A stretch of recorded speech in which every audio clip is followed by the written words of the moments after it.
men of the 2nd Marine Division. We're now embarking on a full-scale amphibious operation after many months of intensive training.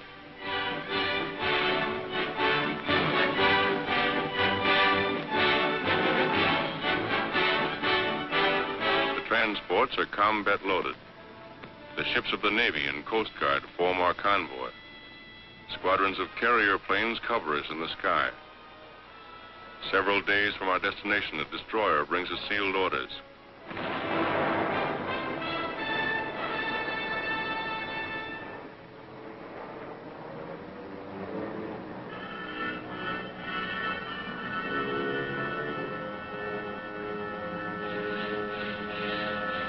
It won't be long now before we know where we're bound.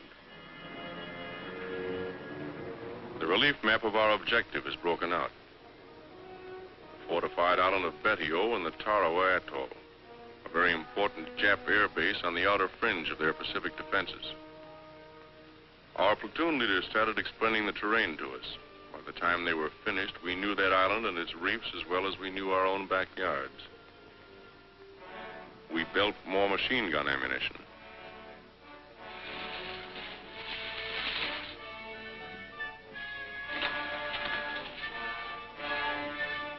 Check and test fire all weapons.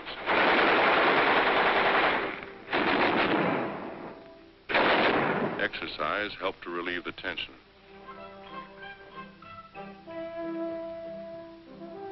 Navy and Coast Guard coxswains received last-minute instructions on formations, rendezvous areas, and departure times.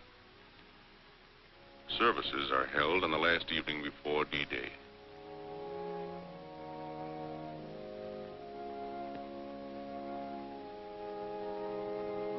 We liked listening to Father Kelly. He'd been with us at Guadalcanal. He had a way of saying what we wanted to hear.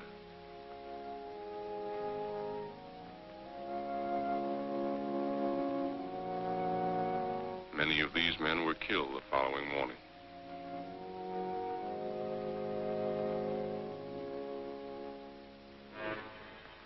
We are ready. D-Day. This is the day we attack. Long before daylight, we're over the side into amphibian tractors and landing boats.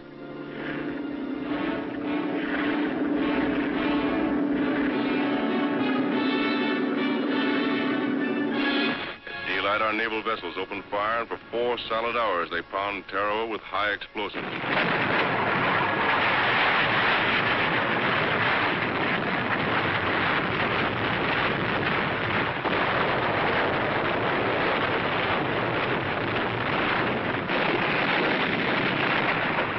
Everything went like clockwork. When the ship stopped firing, the Navy planes would take over. Bombing. Strafing. We were a team working together. Then, again according to plan, the planes withdraw and the ship's batteries open up again.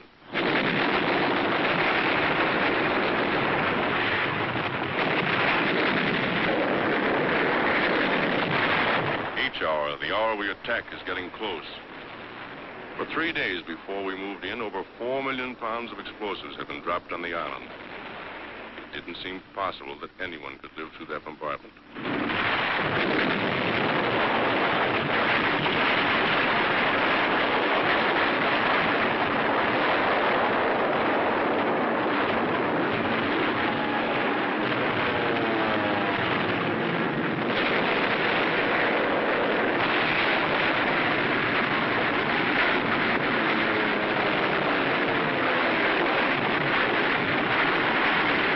This Jap hulk, machine guns constantly strafed our assault waves.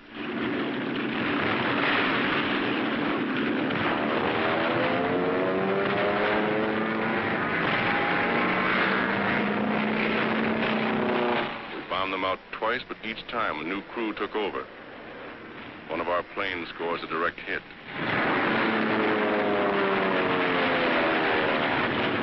As we approach the island, we have the feeling that the show is just about over. There doesn't seem to be any organized resistance. However, we're taking no chances. Suddenly, we're met by heavy machine gun and mortar fire. It takes a heavy toll of our boats and men. It doesn't stop us.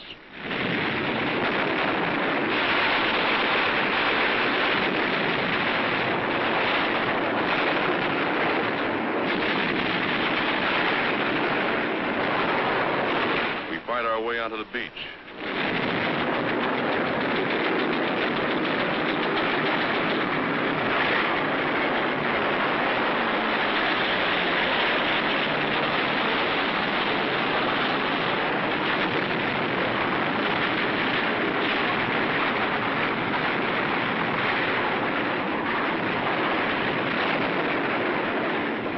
Our men wade ashore from wrecked amphibians.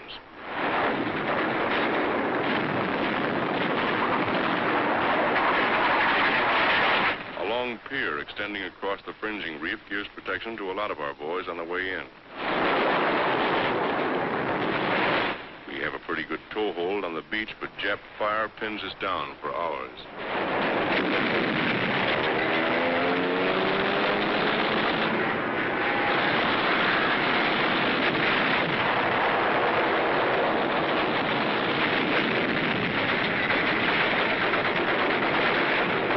Casualties are pretty high, but as we found out later, blood plasma saves a lot of lives.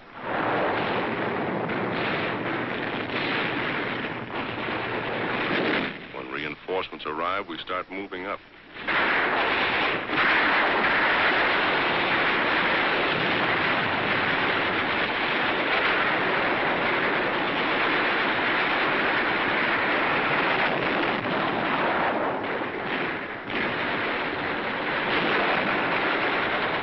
It isn't easy knocking those Japs out of their positions.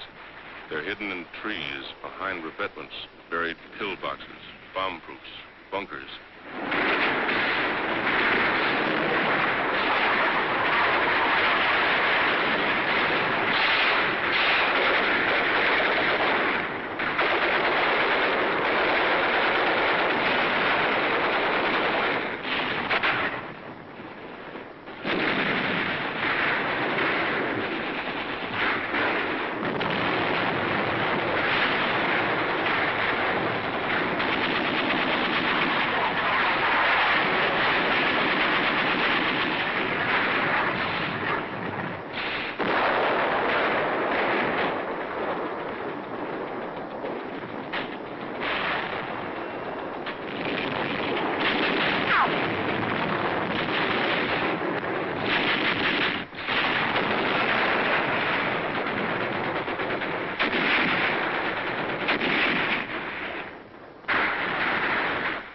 Hand grenades.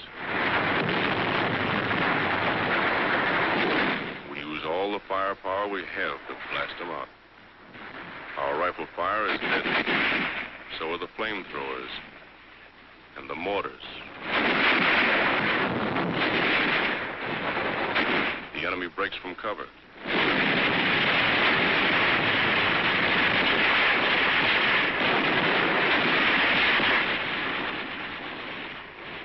It's tough getting them out of places like this. We can never be sure where their snipers are placed. We take it slow, easy.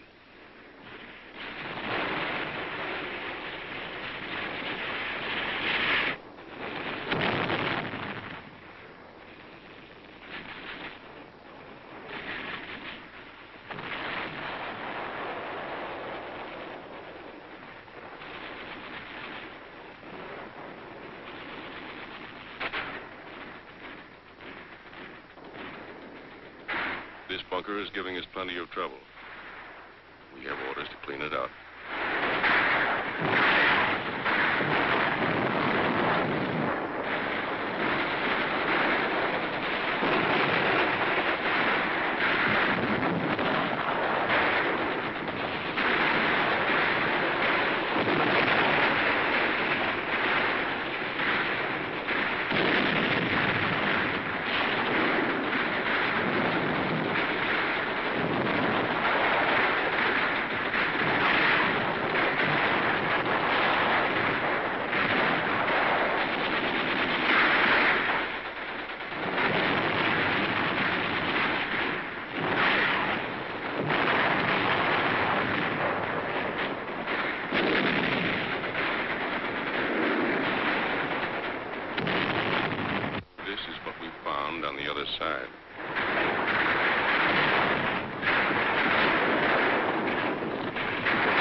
savage fighters.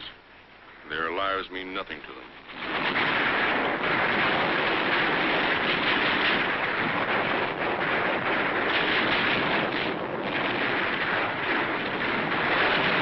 One of our boys is hit.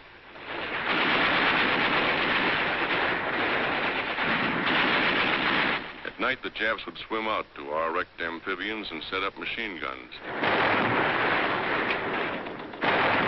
They got a few of us before we got them.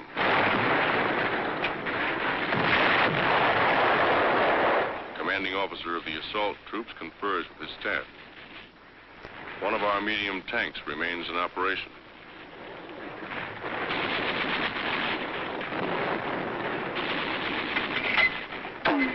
Although at the end of the second day, D+1, we breathe a little easier, mortar squads continue to hammer enemy points of resistance.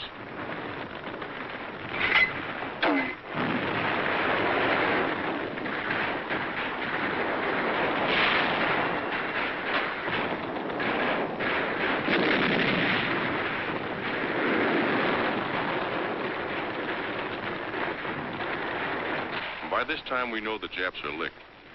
They must know it, too. There's still strong resistance.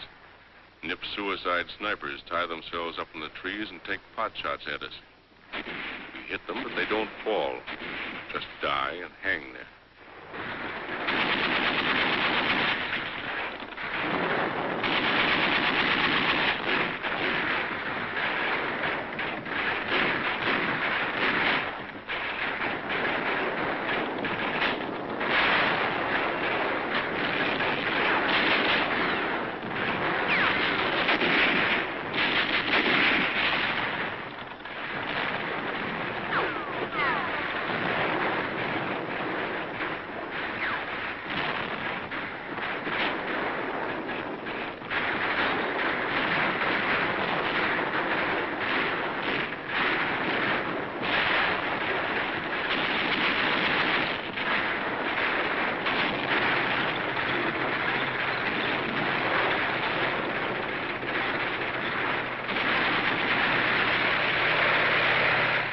Tank moves up the airstrip.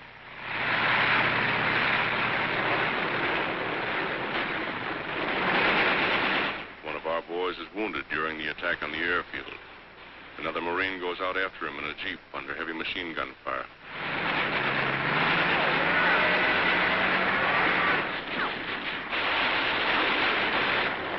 Back at the beach, there's constant activity. Amphibians tow in fresh supplies, food, ammunition, guns.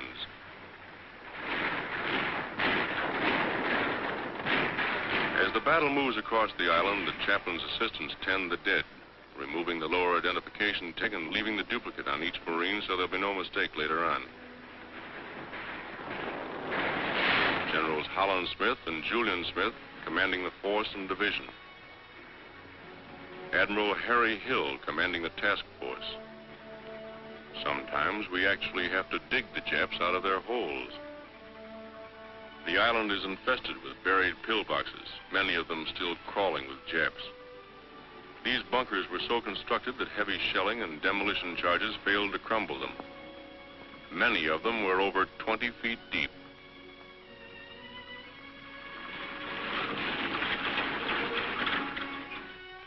Our first prisoners.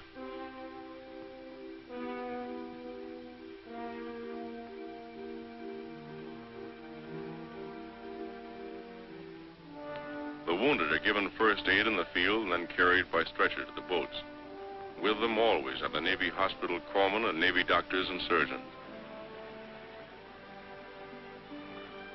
At the transport, the steel litters are lifted from the barges and lowered into the hold. They're taken to the ship's hospital. Not a second is lost.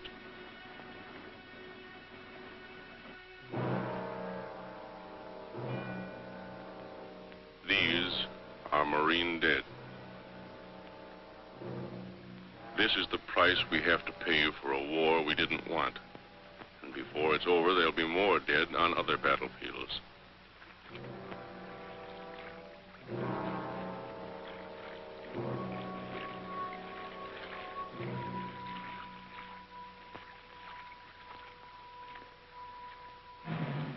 burial aboard ship for Marines killed in action.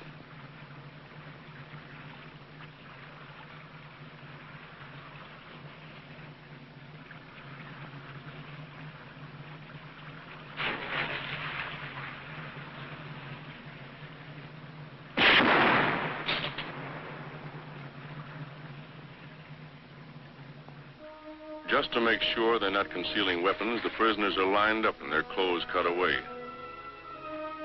We gave them new ones later from their own dumps.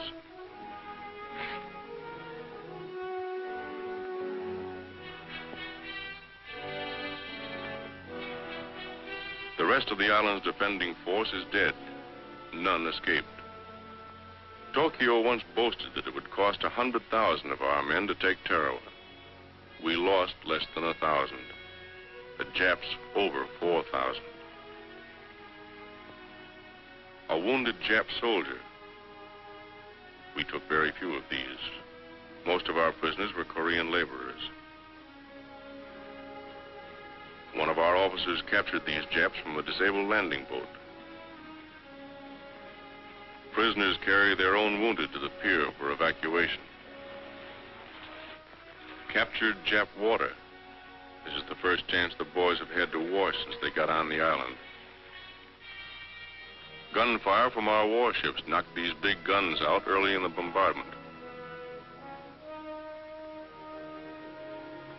These were English Vickers guns captured by the Japs in Singapore.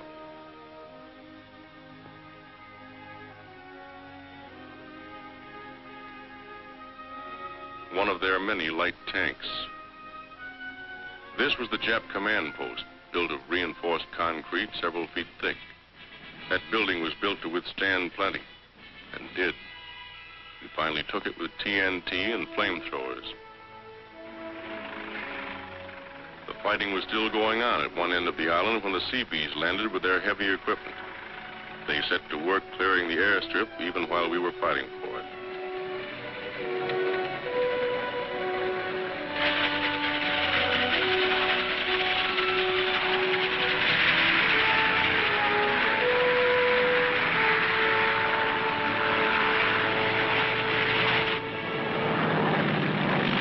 The first plane landed just 24 hours after the Seabees had started to work.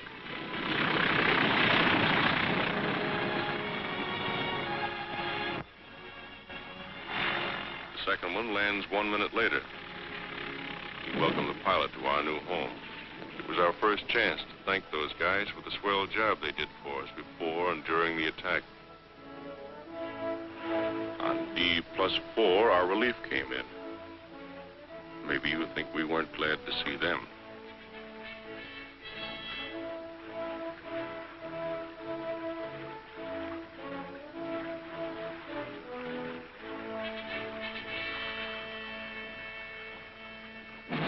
I guess all of us knew from the first, no matter how tough the going was, that we'd take the island. Just the same, the day the colors were run up on this palm tree and flew for the first time over Tarawa, we got a lump in our throats. We were mighty proud.